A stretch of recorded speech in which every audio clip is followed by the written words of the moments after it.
Hello everybody, this is my channel Commerce Gyan. I am Poonam Naikar, lecturer in commerce. This is the second part of my topic non-profit organization. I have earlier uploaded part 1 based on the introduction of non-profit organization and subscription. This is the second video on the non-profit organizations, and the further concept which we are going to cover today is fund-based accounting. Fund-based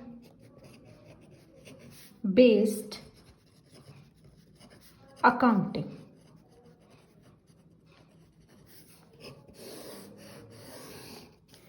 Non-profit organizations fund based accounting maintain करती हैं. How it is, कैसे किया जाता है ये. Non profit organisations receipt है उनके various receipts in the form of subscription, donations, interest, legacy,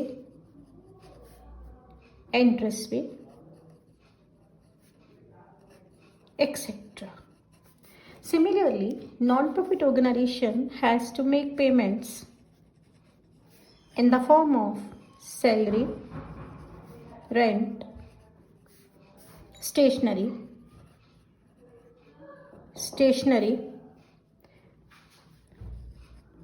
etc. Various payments.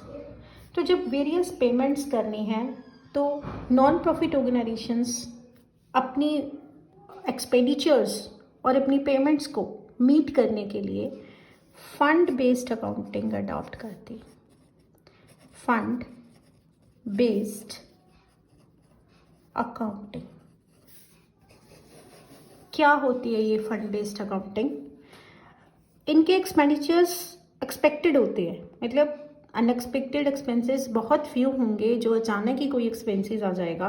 Non profit organisations के जो एक्सपेंडिचर्स हैं वो लिमिटेड होते हैं और उनके लिमिटेड एक्सपेंडिचर्स ऑलरेडी उनको पता होते हैं कि हमें ये वाला एक्सपेंडिचर करना है.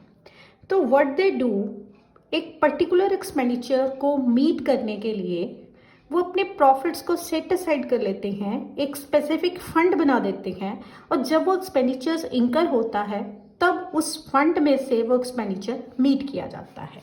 एग्जाम्पल से ये नॉन प्रॉफिट ऑर्गेनाइजेशन है, एक कोई भी आप ले लीजिए, कोई भी क्लब एक्सेट्रा. इस नॉन प्रॉफिट ऑर्गेनाइजेशन के पास वेरियस इनकम्स हैं, राइट. वो क्या करेंगी ये ऑर्गेनाइजेशंस, इन इनकम्स में से amount set aside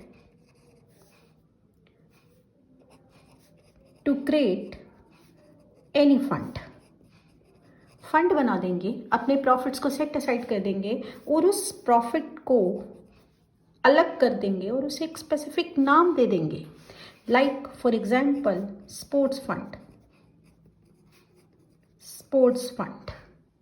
for example non profit organisation ने ड्यूरिंग द ईयर अगर कोई स्पोर्ट्स मीट करवानी है, एथलीट मीट करवानी है, तो वो एथलीट मीट करवाने का एक्सपेंडिचर इंकर होगा. दे ऑलरेडी नो इट के स्पोर्ट्स मीट होगी तो इसका एक्सपेंडिचर इंकर होगा. तो वो क्या करेंगे, व्हाट दे विल डू, वो अपने पर्टिकुलर प्रॉफिट्स में से कुछ प्रॉफिट सेट असाइड कर देंगे और उन प्रॉफिट्स को वो स्पोर्ट्स फंड का नाम दे देंगे.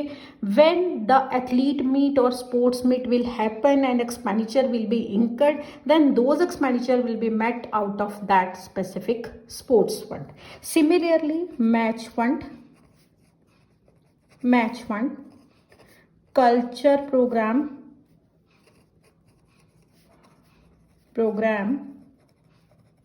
Fund, etcetera. ऐसे कोई भी नॉन ऑर्गेनाइजेशंस अपने एक्सपेक्टेड एक्सपेंडिचर्स को मीट करने के लिए फंड क्रिएट करता है. ठीक है, तो फंड की जो अमाउंट है ड्यूरिंग द ईयर जब तक वो इवेंट अवेक्टेड है, फॉर एग्जांपल फंड क्रिएट किया गया है 1 अप्रैल 2019 को और वो एथलीट मीट हमने करवानी है 31 मार्च 2020 को, तो ड्यूरिंग द 12 मंथ्स वो स्पोर्ट्स फंड का अमाउंट फंड को कहीं ना कहीं इन्वेस्ट कर दिया जाता है, so that it's amount should not gate miss appropriated. और उस अमाउंट को जब हम इन्वेस्ट कर देंगे कहीं ना कहीं तो उसके ऊपर इंटरेस्ट भी अक्रू होगा। तो वो स्पोर्ट्स फंड का जो पैसा होता है, जो मनी होती है, उससे वो स्पोर्ट्स फंड इन्वेस्टमेंट कर देते हैं। फंड बेसिकली कोई भी fund which is meant to meet some expenditure, तो ये हमारी लायबिलिटी साइड का लायबिलिटी है हमारी, कि हमें इस फंड में से कोई ना कोई इवेंट, कोई ना कोई एक्सपेंसेस मीट करना है। पर्टिकुलर वही हम ये नहीं कर सकते कि स्पोर्ट्स फंड में से हम कल्चरल प्रोग्राम की एक्टिविटीज मीट करें। नो, जिस पर्पस के लिए बनाया गया है उसी पर्पस के ही एक्सपेंडिचर उसमें से मीट किए जाएंगे। स्पोर्ट्स फंड में से स्पोर्ट्स फंड के मीट किए जाएंगे। कल्चर प्रोग्राम फंड के लिए जो फंड क्रिएट किया गया है उसमें से कल्चर एक्टिविटीज़ के ही एक्सपेंसेस मीट किए जाएंगे। प्राइज फंड क्रिएट किया गया है तो प्राइज फंड में से प्राइज डिस्ट्रीब्यूशन एक्सपेंसेस मीट किए जाएंगे। सो ये सिग्निफाई करता है स्पोर्ट्स फंड, मैंने स्पोर्ट्स फंड की एग्जांपल पे ही हाईलाइट कर दिया आपको। ये सिग्निफाई करता है कि there are certain expenditures which we have to meet. तो till the event is awaited, this fund will be shown on the liability side, and fund की money जो हमने कहीं invest कर दी है, and that money, that amount of fund till the event is awaited, that amount of fund is invested somewhere, that is called as sports fund investment account. इससे हम asset side में, balance sheet की asset side में show करते हैं. So this is the meaning. What is meant by fund and what is meant by fund investment, and why the fund is created and how the fund is used. Why the fund is created, I have given you the detail of this कि क्यों fund हम create करते हैं, क्योंकि हमें पता होता है एक्सपेंडिचर होने हैं और उन एक्सपेंडिचर को मीट करने के लिए हम फंड्स क्रिएट करते हैं। अब how the fund will be used, fund को कैसे यूज किया जाएगा, अगला क्वेश्चन जो मेरे पास मतलब क्रिएट हो सकता है आपके माइंड में भी, how the fund will be used, how the fund will be used. We can also call as fund based accounting. अब हम अकाउंटिंग कॉन्सेप्ट पे आ जाते हैं। फंड बेस्ड अकाउंटिंग, आपने पहले एक कॉन्सेप्ट, इसका एक बात आपने याद रखनी है। इफ, ये मैं बुलेट मतलब एक स्टार आपको पॉइंट बता रही हूँ, if amount of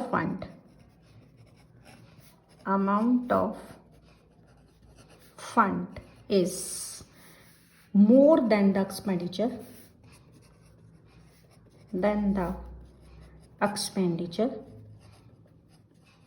of that fund, it will be shown on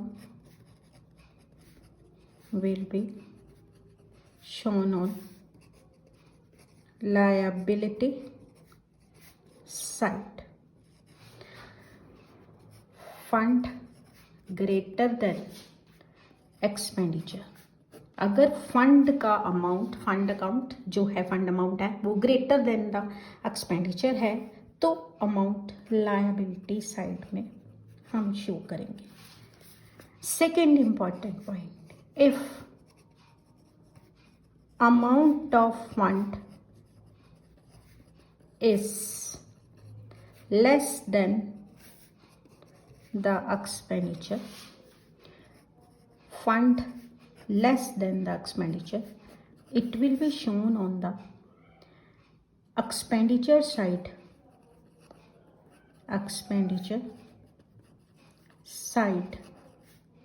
of income and expenditure account। दो ट्रीटमेंट्स आ जाती हैं इसकी। अगर आपका फंड ज़्यादा है और एक्सपेंडिचर लेस है, then it will be shown on the liability side. ये चीज़ ये बताती है कि आपका फंड बच गया। हमने फंड क्रिएट किया था 10,000 का, एक्सपेंडिचर हो गया आपका 8,000 का, 2,000 का फंड बचा हुआ है जिसे आप बैलेंस शीट की लायबिलिटी साइड में शो करेंगे और you will use it on the next time, it will be brought balance of the next year. And second चीज़, ये सेकेंड पॉइंट इंडिकेट करता है फंड की अमाउंट कम है और एक्सपेंडिचर ज़्यादा है। फंड हमने क्रिएट किया है 20,000 का और एक्सपेंडिचर है हमारा 30,000 का। एक्सपेंडिचर अगर ज़्यादा हो जाएगा तो आपका जो आंसर है वो नेगेटिव साइड में, नेगेटिव बैलेंस आएगा, मतलब खर्चा ज़्यादा। तब आपने जो डिफरेंस वाली अमाउंट है उसको आपने इनकम और एक्सपेंडिचर अकाउंट में शो करना है on the debit side of expenditure. I will highlight this with an example. मैं एक एग्जाम्पल लेके ये बात आपको क्लियर कर रही हूँ। हमारे पास है sports fund as on 1st April 2019 1 lakh. Sports fund investment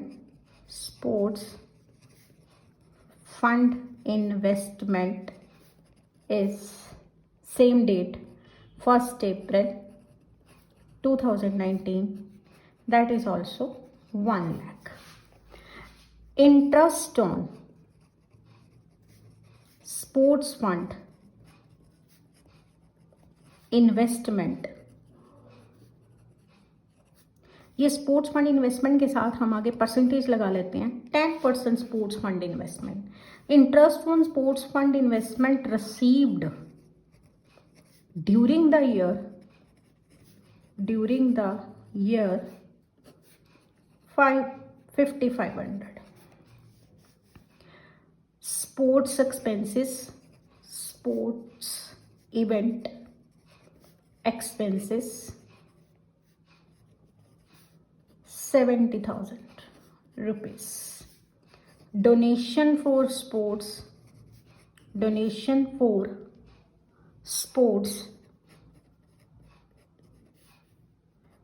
rupees 20,000. So let's do this question. We have to prepare a balance sheet. हमें एक बैलेंस शीट बनानी होगी। I will prepare horizontal balance sheet as on 31st March 2020. What you will do, I will prepare the balance sheet on the next page so that you could understand in a better way. We have to prepare balance sheet.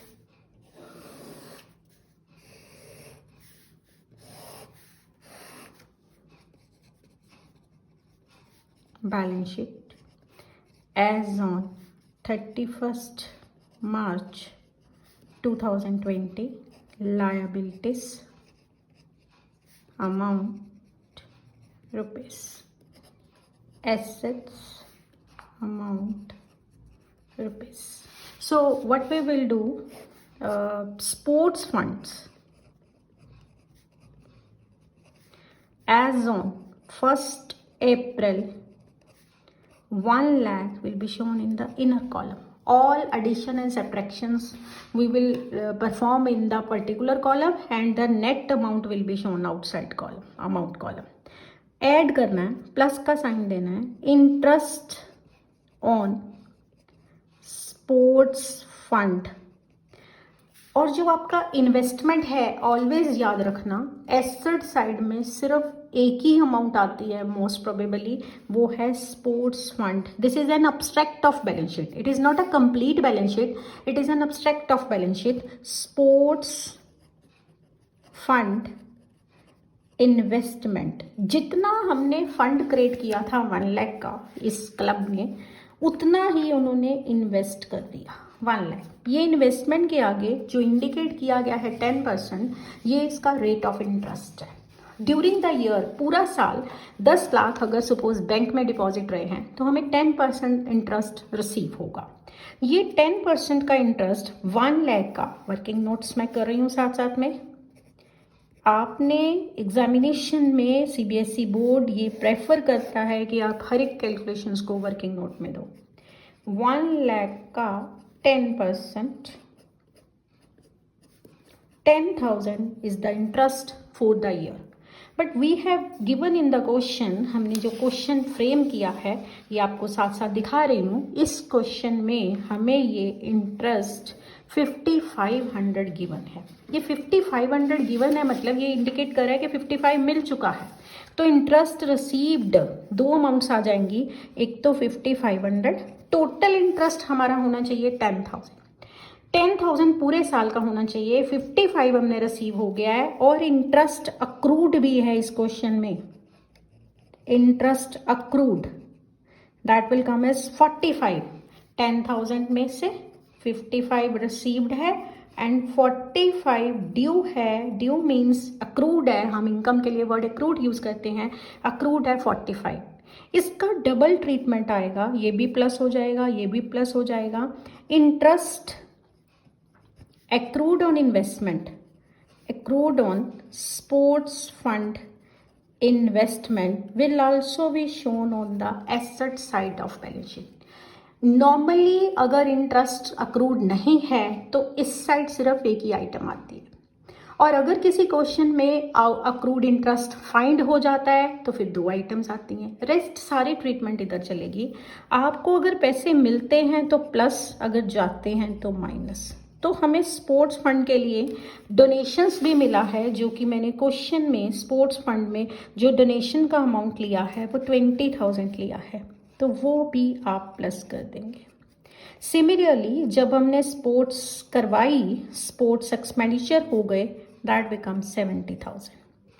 अब आपने 1,10,000 और ये 20,000, 1,30,000 में से 70,000 आपने deduct कर दिए, तो आपके पास 60,000 का फंड का अमाउंट बच गया, पॉजिटिव अमाउंट आ गई।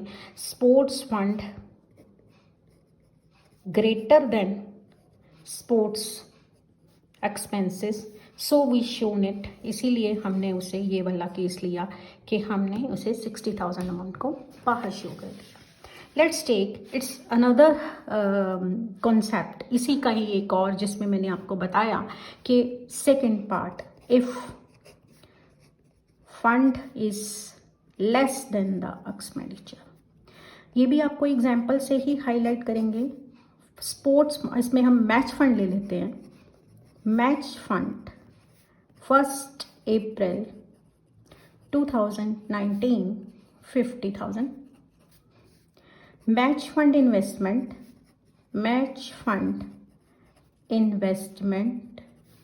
2019 1 April 50,000। Donations for match fund 10,000।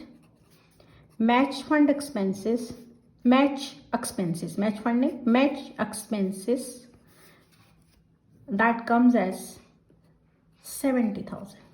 सब आप एक बार इसका वर्किंग नोट में कैलकुलेट कर लीजिए, फिर मैं आपको बताती हूँ। ये वर्किंग नोट है। वर्किंग नोट हमें एक बार व्यू ले लेना है कि हमारा ये फंड का पैसा बच रहा है कि नहीं। तो match fund was 50,000 plus donations received हुई हैं हमारे पास 10,000।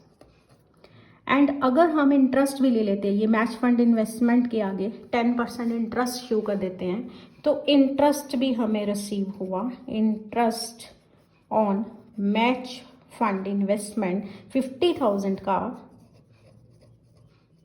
10% 5,000 माइनस एक्सपेंसेस 70,000। तो आपके पास 65,000 पॉजिटिव और 70,000 नेगेटिव, मतलब 5,000 आपके पास नेगेटिव फिगर आ रही है। एक्सपेंडिचर ज़्यादा है। इफ़ एक्सपेंडिचर्स आर ग्रेटर, तो आपको क्या करना है, बैलेंस शीट नहीं बनानी है, आपको income and expenditure account as usual मैं इसका डिस्कस करूंगी क्या फॉर्मूला है। ये एक तरीके का प्रॉफिट एंड लॉस अकाउंट ही है।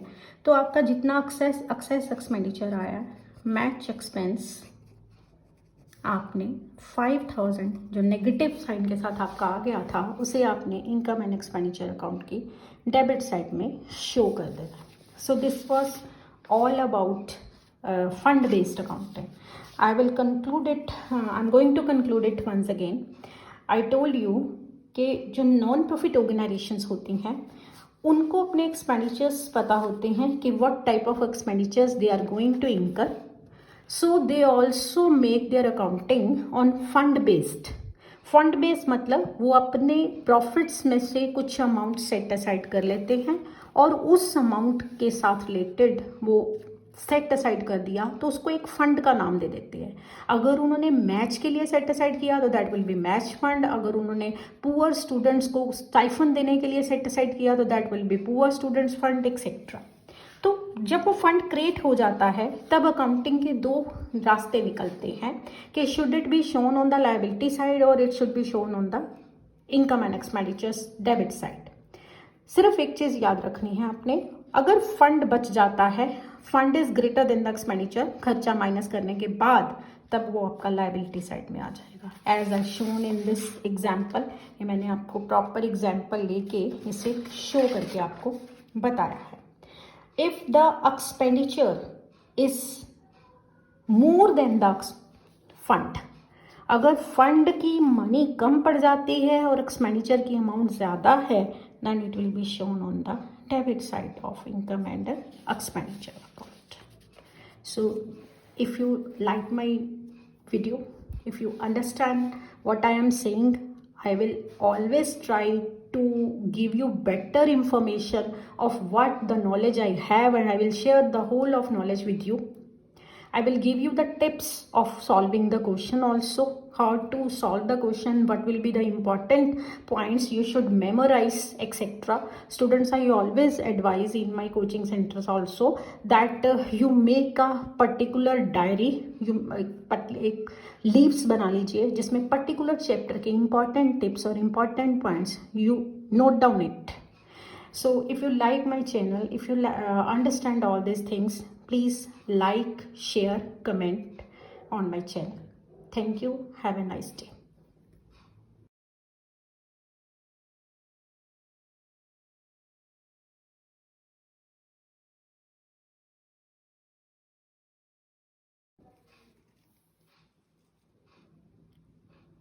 Hello everybody, this is my channel Commerce Gyan. I am Poonam Naikar, lecturer in commerce. This is the second part of my topic, non-profit organization. I have earlier uploaded part 1 based on the introduction of non-profit organization and subscription. This is the second video on the non-profit organizations, and the further concept which we are going to cover today is fund-based accounting. Fund-based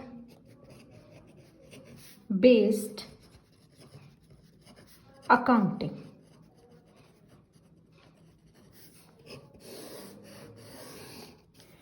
Non-profit organizations fund based accounting maintain करती हैं। How it is, कैसे किया जाता है ये? Non profit organisations receipt है उनके, various receipts in the form of subscription, donations, interest, legacy, interest pay, etc. Similarly, non-profit organization has to make payments in the form of salary, rent, stationery,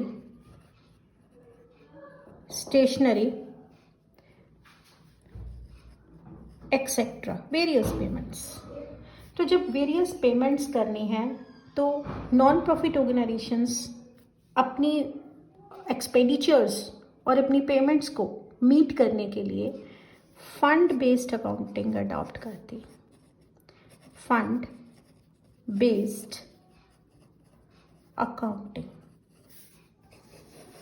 क्या होती है? ये fund based accounting, इनके expenditures expected होते हैं, मतलब unexpected expenses बहुत few होंगे जो अचानक ही कोई एक्सपेंसेस आ जाएगा। नॉन प्रॉफिट ऑर्गेनाइजेशंस के जो एक्सपेंडिचर्स हैं वो लिमिटेड होते हैं और उनके लिमिटेड एक्सपेंडिचर्स ऑलरेडी उनको पता होते हैं कि हमें ये वाला एक्सपेंडिचर करना है।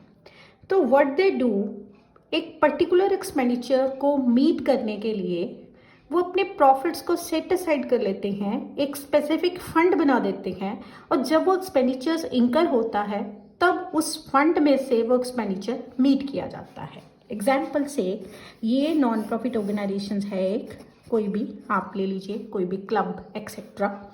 इस नॉन प्रॉफिट ऑर्गेनाइजेशन के पास वेरियस इनकम्स हैं, राइट। वो क्या करेंगी ये ऑर्गेनाइजेशंस, इन इनकम्स में से amount set aside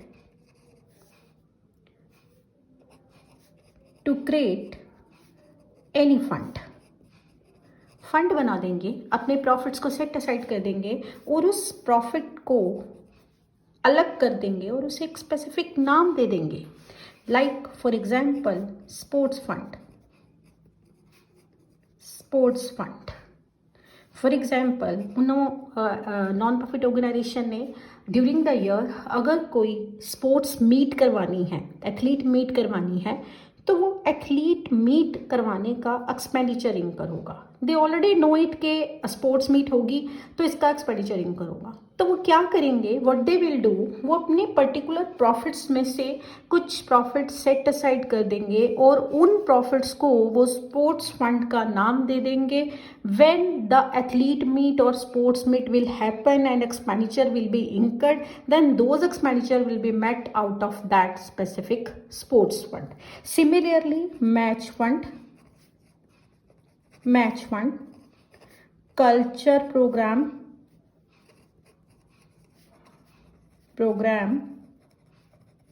fund, etcetera. ऐसे कोई भी नॉन ऑर्गेनाइजेशंस अपने एक्सपेक्टेड एक्सपेंडिचर्स को मीट करने के लिए फंड क्रिएट करता है, ठीक है। तो फंड की जो अमाउंट है ड्यूरिंग द ईयर जब तक वो इवेंट अवेक्टेड है, फॉर एग्जांपल फंड क्रिएट किया गया है 1 अप्रैल 2019 को और वो एथलीट मीट हमने करवानी है 31 मार्च 2020 को, तो ड्यूरिंग द 12 मंथ्स वो स्पोर्ट्स फंड का अमाउंट को कहीं ना कहीं इन्वेस्ट कर दिया जाता है, so that it's amount should not gate miss appropriated. और उस अमाउंट को जब हम इन्वेस्ट कर देंगे कहीं ना कहीं तो उसके ऊपर इंटरेस्ट भी अक्रू होगा। तो वो स्पोर्ट्स फंड का जो पैसा होता है, जो मनी होती है, उससे वो स्पोर्ट्स फंड इन्वेस्टमेंट कर देते हैं। फंड बेसिकली कोई भी fund which is meant to meet some expenditure, तो ये हमारी लायबिलिटी साइड का लायबिलिटी है हमारी कि हमें इस फंड में से कोई ना कोई इवेंट, कोई ना कोई एक्सपेंसेस मीट करना है पर्टिकुलर। वही हम ये नहीं कर सकते कि स्पोर्ट्स फंड में से हम कल्चरल प्रोग्राम की एक्टिविटीज़ मीट करें। नो, जिस पर्पस के लिए बनाया गया है उसी पर्पस के ही एक्सपेंडिचर उसमें से मीट किए जाएंगे। स्पोर्ट्स फंड में से स्पोर्ट्स फंड के मीट किए जाएंगे। कल्चर प्रोग्राम फंड के लिए जो फंड क्रिएट किया गया है उसमें से कल्चर एक्टिविटीज़ के ही एक्सपेंसेस मीट किए जाएंगे। प्राइज फंड क्रिएट किया गया है तो प्राइज फंड में से प्राइज डिस्ट्रीब्यूशन एक्सपेंसेस मीट किए जाएंगे। सो ये सिग्निफाई करता है स्पोर्ट्स फंड, मैंने स्पोर्ट्स फंड की एग्जांपल पे ही हाईलाइट कर दिया आपको। ये सिग्निफाई करता है कि there are certain expenditures which we have to meet. तो till the event is awaited, this fund will be shown on the liability side, and fund की money जो हमने कहीं invest कर दी है, and that money, that amount of fund till the event is awaited, that amount of fund is invested somewhere, that is called as sports fund investment account. इससे हम asset side में, balance sheet की asset side में show करते हैं. So this is the meaning. What is meant by fund and what is meant by fund investment and why the fund is created and how the fund is used. Why the fund is created, I have given you the detail of this कि क्यों fund हम create करते हैं, क्योंकि हमें पता होता है एक्सपेंडिचर होने हैं और उन एक्सपेंडिचर को मीट करने के लिए हम फंड्स क्रिएट करते हैं. अब how the fund will be used, fund को कैसे यूज किया जाएगा, अगला क्वेश्चन जो मेरे पास मतलब क्रिएट हो सकता है आपके माइंड में भी. How the fund will be used, how the fund will be used. We can also call as fund based accounting. अब हम अकाउंटिंग कॉन्सेप्ट पे आ जाते हैं. फंड बेस्ड अकाउंटिंग, आपने पहले एक कॉन्सेप्ट इसका, एक बात आपने याद रखनी है. इफ, ये मैं बुलेट मतलब एक स्टार आपको पॉइंट बता रही हूँ. If amount of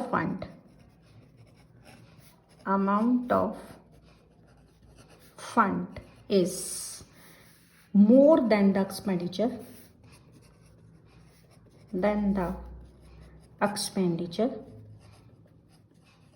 of that fund, it will be shown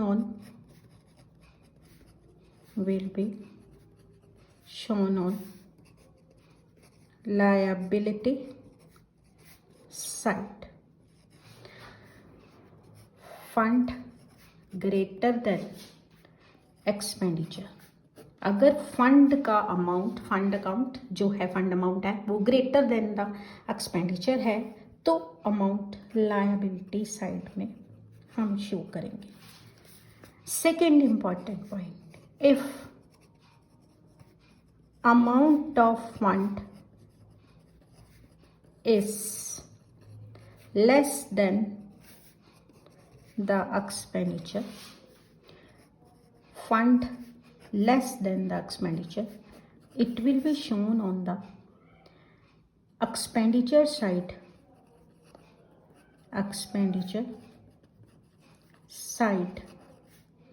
of income and expenditure account. दो ट्रीटमेंट्स आ जाती हैं इसकी.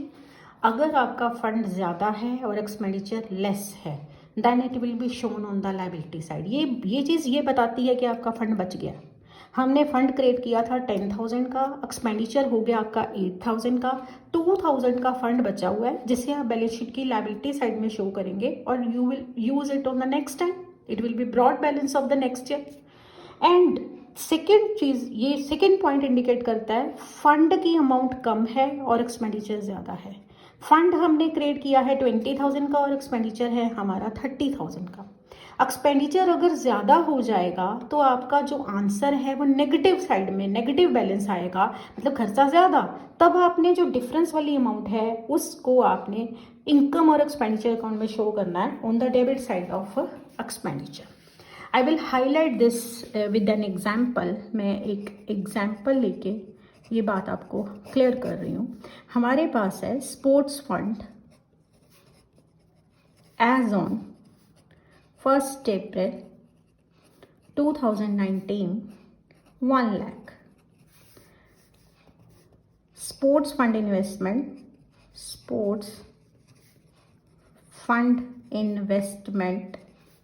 is same date 1st April 2019, that is also 1 lakh. Interest on sports fund investment, ये sports fund investment के साथ हम आगे परसेंटेज लगा लेते हैं. 10% sports fund investment. Interest on sports fund investment received during the year 5,500. Sports expenses, sports event expenses 70,000 rupees. Donation for sports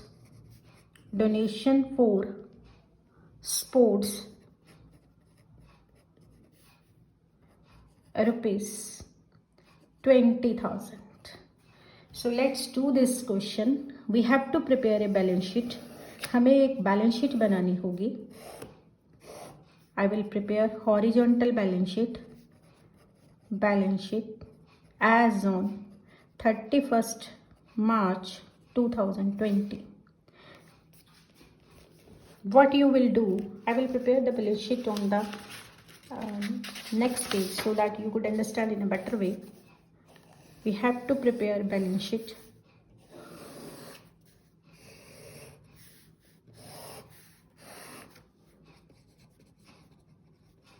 Balance sheet as on 31st March 2020.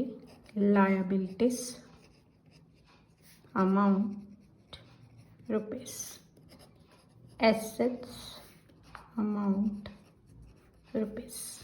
So what we will do, sports funds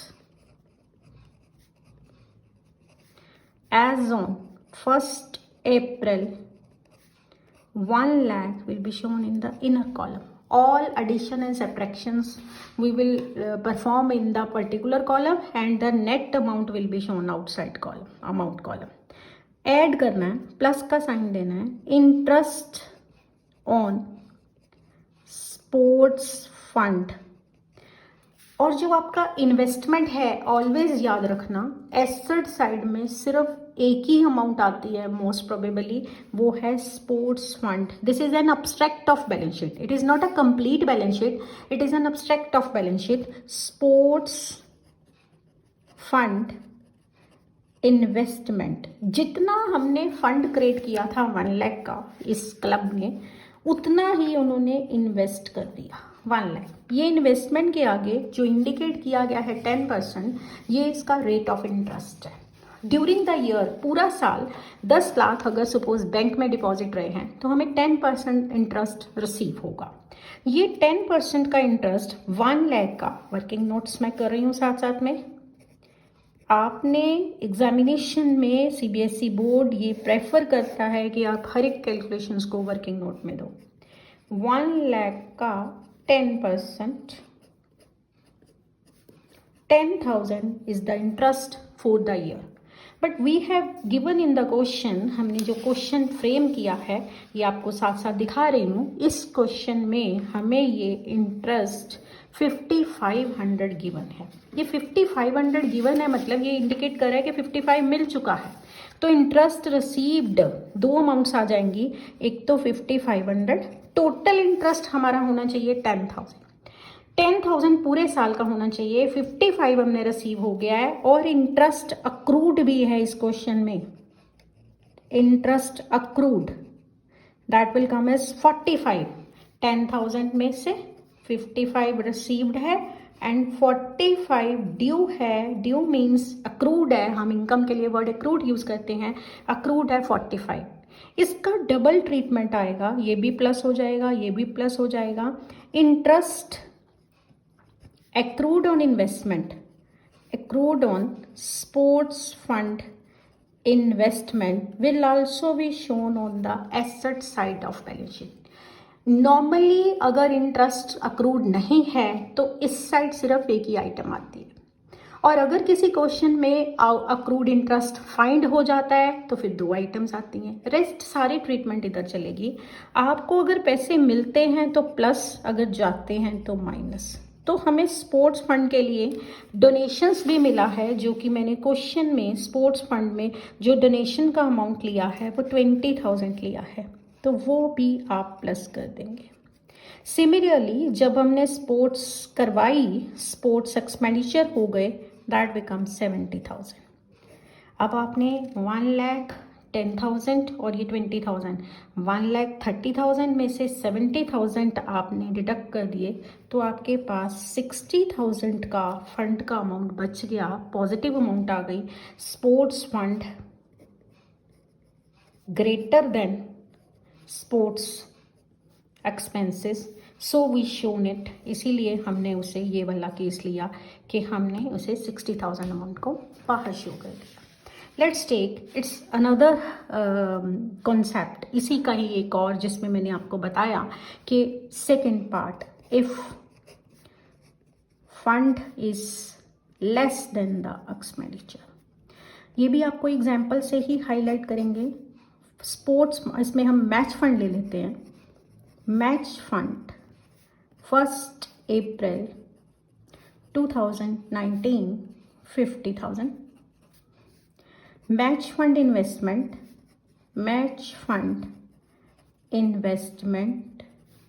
2019 1 April 50,000। Donations for match fund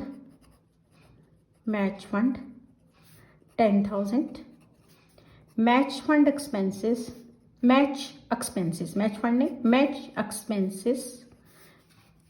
that comes as 70,000। सब आप एक बार इसका working note में calculate कर लीजिए, फिर मैं आपको बताती हूँ। ये वर्किंग नोट है। वर्किंग नोट हमें एक बार व्यू ले लेना है कि हमारा ये फंड का पैसा बच रहा है कि नहीं। तो match fund was 50,000 plus donations received हुई हैं हमारे पास 10,000। एंड अगर हम इंटरेस्ट भी ले लेते हैं, ये मैच फंड इन्वेस्टमेंट के आगे 10% इंटरेस्ट शो कर देते हैं, तो इंटरेस्ट भी हमें रिसीव हुआ। Interest on match fund investment 50,000 का 10% 5,000 माइनस एक्सपेंसेस 70,000। तो आपके पास 65,000 पॉजिटिव और 70,000 नेगेटिव, मतलब 5,000 आपके पास नेगेटिव फिगर आ रही है। एक्सपेंडिचर ज़्यादा है। इफ़ एक्सपेंडिचर्स आर ग्रेटर तो आपको क्या करना है, बैलेंस शीट नहीं बनानी है, आपको income and expenditure account as usual मैं इसका डिस्कस करूंगी क्या फॉर्मूला है। ये एक तरीके का प्रॉफिट एंड लॉस अकाउंट ही है। तो आपका जितना एक्सेस एक्सपेंडिचर आया है, मैच एक्सपेंस आपने 5,000 जो नेगेटिव साइन के साथ आपका आ गया था, उसे आपने इनकम एंड एक्सपेंडिचर अकाउंट की डेबिट साइड में शो कर देना। So this was all about fund based accounting. I will conclude it, I'm going to conclude it once again. I told you कि जो नॉन प्रॉफिट ऑर्गेनाइजेशंस होती हैं उनको अपने एक्सपेंडिचर्स पता होते हैं कि what type of expenditures they are going to incur, so they also make their accounting on fund based. Fund based मतलब वो अपने प्रॉफिट्स में से कुछ अमाउंट सेट असाइड कर लेते हैं और उस अमाउंट के साथ रिलेटेड वो सेट असाइड कर दिया तो उसको एक फंड का नाम दे देते हैं। अगर उन्होंने मैच के लिए सेट असाइड किया तो that will be match fund. अगर उन्होंने पुअर स्टूडेंट्स को स्टाइफंड देने के लिए सेट असाइड किया तो that will be poor students fund etcetera. तो जब वो फंड क्रिएट हो जाता है तब अकाउंटिंग के दो रास्ते निकलते हैं कि should it be shown on the liability side और it should be shown on the income and expenditures debit side. सिर्फ एक चीज़ याद रखनी है आपने, अगर फंड बच जाता है, fund is greater than the expenditure, खर्चा माइनस करने के बाद, तब वो आपका लायबिलिटी साइड में आ जाएगा। As I shown in this example, ये मैंने आपको प्रॉपर एग्जाम्पल लेके इसे शो करके आपको बताया है। If the expenditure is more than the fund, अगर फंड की मनी कम पड़ जाती है और एक्सपेंडिचर की अमाउंट ज़्यादा है, then it will be shown on the debit side of income and expenditure account. So if you like my video, if you understand what I am saying, I will always try to give you better information of what the knowledge I have, and I will share the whole of knowledge with you. I will give you the tips of solving the question also, how to solve the question, what will be the important points you should memorize, etc. Students, I always advise in my coaching centers also that you make a particular diary, you एक leaves बना लीजिए जिसमें particular chapter के important tips और important points you note down it. So if you like my channel, if you understand all these things, please like, share, comment on my channel. Thank you. Have a nice day.